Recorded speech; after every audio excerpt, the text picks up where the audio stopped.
ওর মায়ের দায়িত্ব সেই দুই ভাইয়ের উপর, ওর সয় সম্পত্তি সবকিছুর উপর দিয়ে গেল, আর আমার দায়িত্ব দিয়ে গেল ওই স্বর্ণের উপর। টিম ঢুকে যত স্বর্ণ আছে বের করে। পৃথিবীর মায়া ত্যাগ করে শেষ বিদায়ের আগে লিখিত চিরকুটে বউকে সব স্বর্ণ দেওয়ার কথা উল্লেখ করে রেখে গেছেন পলাশ সাহা। সবটুকু গহনা যেন তাকে বুঝিয়ে দেওয়া হয়, এই কথা পলাশ নিজেই বলে গেছেন। তাহলে তার স্বর্ণের পরিমাণ আসলে কতটা? সোশ্যাল মিডিয়ায় কানাঘুষি চলছে মায়ের ভয়ে গোপনে বউকে ভরি ভরি স্বর্ণে মুড়িয়ে রেখেছিলেন পলাশ সাহা, যার পরিমাণ 50 ভরির কম নয়। তাহলে পলাশের কথা মতো সেই সব স্বর্ণ কি বুঝে পেয়েছে সুস্মিতা, নাকি তার মালিকানায় এখন পর্যন্ত রয়েছেন পলাশের মা? এ বিষয়ে কি বলছে সুস্মিতা, তার বিস্তারিত জানতে অবশ্যই পুরো ভিডিওটি দেখে সঙ্গেই থাকুন।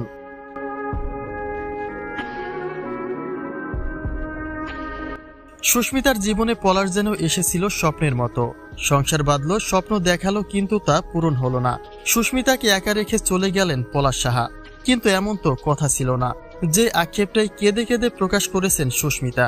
কিন্তু পলাশের কাছে তিনি যতটুকু প্রাপ্য সেটা তিনি পেলেন কিনা, নাকি এখনো তার সেই প্রাপ্য বুঝিয়ে দেননি তার শাশুড়ি? যে বিষয়টি নিয়ে রীতিমতো চর্চা চলছে সামাজিক যোগাযোগ মাধ্যমে।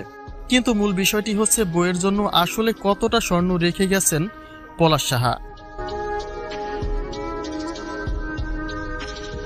সুস্মিতা বলেন, মায়ের ভয়ে পলাশ কোনো কিছুই তাকে প্রকাশ্যে দিতে পারতেন না।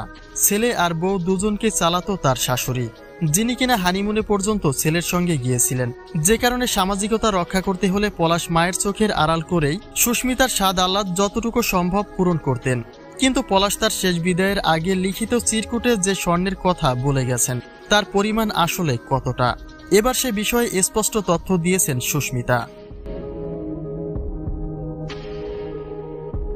সুস্মিতা বলেন, পলাশ মায়ের ভয়ে ঠিকমতো তাকে নিয়ে একটু ঘুরতে পর্যন্ত বের হতে পারেনি। তাহলে সে কি করে এত ভরি ভরি স্বর্ণ তার জন্য গোপনে রেখে যাবেন? খুব অল্প পরিমাণে স্বর্ণই তার জন্য ছিল, যেটা সে বিয়েতে ব্যবহার করেছিল। মানুষ তাদের মন গড়া কথা বলতেই পারে, কিন্তু পলাশ তার জন্য এমন কোনো সম্পদ রেখে যায়নি যেটা খুব বেশি কিছু। তার সম্পদ পলাশ নিজেই, যাকে তিনি হারিয়ে ফেলেছেন। তাই আর কোনো সম্পদ তার দরকার নেই বলেই দুঃখ প্রকাশ করেছেন সুস্মিতা।